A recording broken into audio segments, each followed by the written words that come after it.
Halo semuanya, welcome to my channel. Kali ini kita akan bercerita dengan judul Tergoda Janda Kakakku. Sebelumnya jangan lupa untuk di-subscribe, like dan komen.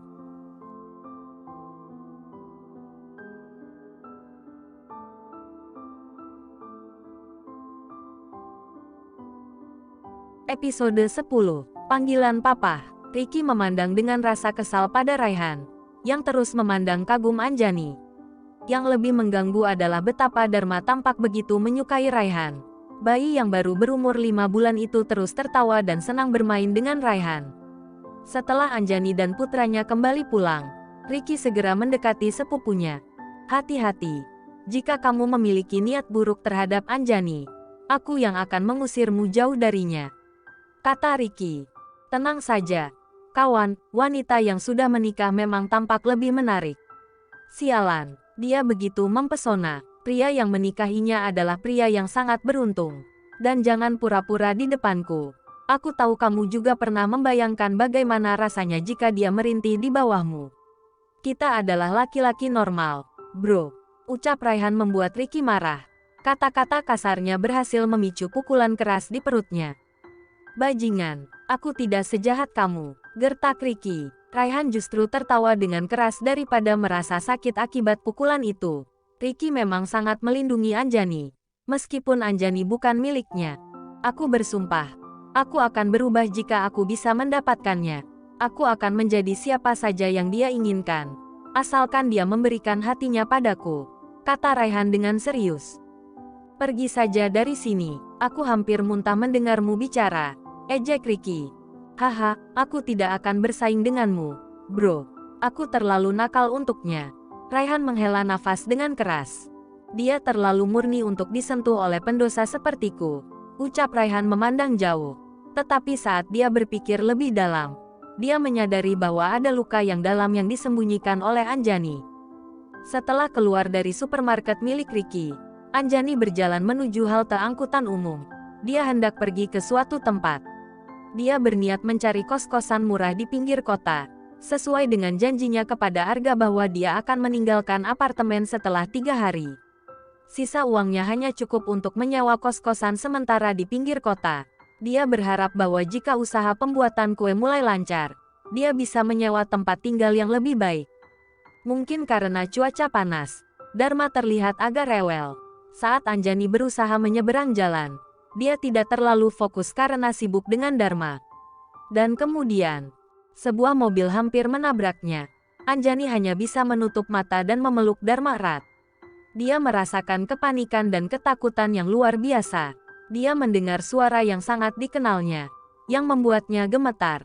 Ketika dia membuka matanya, dia melihat wajah yang akrab. Mas Arga, bisik Anjani. Arga mengambil Dharma dari pelukan Anjani. Melihat bahwa Anjani masih dalam keadaan kaget. Supir mobil itu sudah menepikan mobilnya di dekat sebuah toko. Arga sebenarnya sedang dalam perjalanan untuk meeting dengan kliennya sambil makan siang. Anjani hanya mengikuti langkah Arga menuju mobil. Pikirannya masih kacau. Dia tidak bisa membayangkan apa yang baru saja hampir terjadi. Hei, bodoh, apa kau ingin meninggalkan anakmu di sini? Bentak Arga. Iya, maaf. Anjani membuka pintu mobil dan masuk ke dalam. Duduk berdampingan dengan Arga yang memeluk Dharma. Ternyata, Dharma merasa tidak nyaman saat didekati oleh Arga. Bahkan bayi kecil itu bisa merasakan kebencian yang ada dalam diri Arga. Anjani mengambil Dharma, menundukkan kepala saat tangannya tanpa sengaja menyentuh tangan besar Arga. Dia masih ingat betul betapa Arga pernah merasa jijik padanya. Maaf, Mas. Anjani berusaha menggeser dirinya lebih menjauh, memberikan ruang pada Arga agar ada jarak di antara mereka. Anjani tidak ingin mendengar kata-kata kasar Arga di depan Dharma atau supir mereka. Anjani menghela nafas berat. Rencananya untuk mencari tempat kos harus tertunda. Padahal, hanya tinggal 2 hari lagi dia harus pergi. Mas, aku turun saja di depan. Aku tidak semudah itu untuk pergi. Kau harus membayar segala yang telah kau lakukan pada Kak Chandra terlebih dahulu, ucap Arga dengan tegas. Anjani merasakan dadanya terasa sesak saat namanya disebut, mengingat sosok yang penuh kasih itu. Dia berusaha keras menahan air mata yang hampir mengalir. Turunlah. Anjani melihat sekelilingnya. Arga membawanya masuk ke dalam sebuah resor mewah. Arga masuk ke dalam resor tanpa menunggu Anjani. Bapak sedang makan siang dengan klien penting, Bu. Jika ibu butuh sesuatu, ibu bisa memanggil saya, kata sang supir. Tampaknya dia memahami perasaan Anjani. Apakah ada warung di sini? Pak, tidak jauh dari sini ada Betamart. Saya bisa mengantarkan Anda ke sana, jawab sang supir. Di Betamart, Anjani membeli minuman dan beberapa roti. Sebagian diberikannya pada sang supir yang sangat baik hati. Perutnya sudah terlalu lapar, tetapi dia tidak ingin mengungkapkan keadaannya kepada Arga. Sang supir tampak terharu melihat Anjani makan roti sederhana sebagai makan siangnya. Meskipun dia tidak tahu siapa wanita itu, dia bisa merasakan bahwa Anjani adalah orang yang baik. Arga yang sedang buru-buru turun dari mobilnya, langsung bergegas menemui kliennya. Waktunya terpotong ketika dia membantu Anjani yang hampir tertabrak mobil. Tidak terpikirkan bahwa Anjani masih ada di dalam mobil. Dia sudah menyuruhnya turun untuk mengikutinya. Arga tidak ingin Anjani dan Dharma berada di luar terik, sementara dia sendiri berada di dalam resor. Bapak Arga, ternyata Anda masih sangat muda. Saya suka dengan pemuda tangguh seperti Anda, kata kliennya, seorang tokoh yang cukup terkenal. Pertemuan mereka tidaklah formal. Kliennya hanya ingin mengenalnya dan tahu dengan siapa dia berhubungan. Anda kehilangan sesuatu, tanya sang klien, menyadari kegelisahan Arga. Tidak, tapi tadi saya membawa seseorang ke sini. Maaf, Pak, saya akan mencarinya sebentar. Arga kembali berlari ke area parkir resor, tetapi di mobil Anjani sudah tidak terlihat. Ketika dia mencoba menelepon sang supir, sinyalnya buruk. Akhirnya, dia kembali ke dalam resor, tak ingin meninggalkan kliennya terlalu lama. Mereka memutuskan untuk membatalkan makan siang karena sang klien memiliki urusan mendesak. Setelah mengantar kliennya, Arga segera menelpon sang supir. Pak, apakah dia masih bersama Anda? Sang supir mengangkat ponselnya. Ya, Pak, tadi saya dan ibu keluar sebentar untuk membeli roti. Sekarang kami sudah berada di area parkir resor lagi. Setelah menutup panggilan telepon, Arga memijat pelipisnya dengan rasa frustrasi. Sang supir mengatakan bahwa Anjani ada di dekat minimarket, mungkin karena dia merasa lapar menjelang sore. Arga sebenarnya berniat mengajak Anjani makan siang bersama di dalam resor, tapi Anjani justru berada di luar. Dari kejauhan, Arga melihat Anjani sedang duduk di sebuah gazebo sambil mengayun-gayunkan Dharma yang tertidur. Ada perasaan hangat yang muncul di hati Arga melihat pemandangan itu. Tapi ada pula perasaan kagum karena kekuatan dan ketegaran Anjani. Meskipun dia sering menunjukkan kebenciannya, Anjani selalu menghadapinya dengan lembut. Pak, panggil mereka sekarang. Kita pulang, kata sang supir dengan lembut, memanggil Anjani yang sudah tertidur di dalam gazebo. Bu, kata bapak kita pulang sekarang, tambah sang supir, menghampiri Anjani dengan sopan. Iya, Pak, bapak sudah selesai. Anjani bangkit dengan perlahan, masih merasa kantuk dan lelah. Sudah, Bu. Anjani menggendong Dharma dan berjalan menuju mobil. Dia melihat Arga sudah berada di jok belakang dengan wajah yang serius. Anjani membuka pintu depan, bermaksud untuk duduk di samping sang supir agar Arga lebih leluasa di belakang. Dia sadar bahwa Arga tidak ingin tersentuh olehnya. Siapa yang menyuruhmu duduk di depan? Arga langsung marah tanpa menunggu jawaban. Anjani kemudian membuka pintu belakang dan duduk di samping Arga. Dia terlalu lelah untuk merespons, bahkan untuk menggerutu.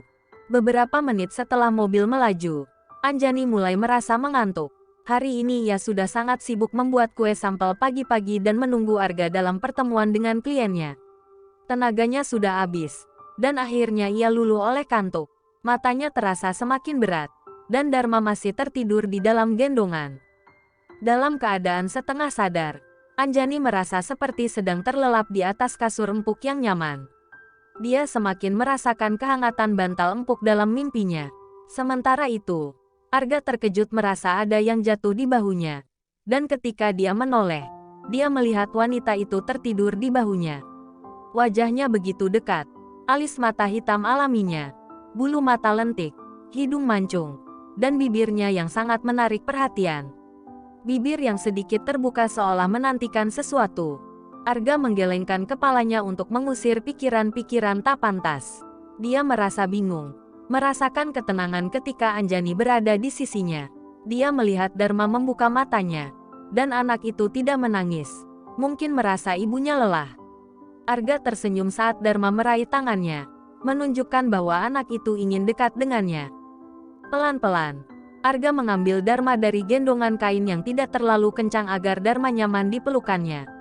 Dharma memainkan dasi yang dipakai oleh Arga, dan tangan mungilnya bahkan mencoba menyentuh hidung dan mulut Arga.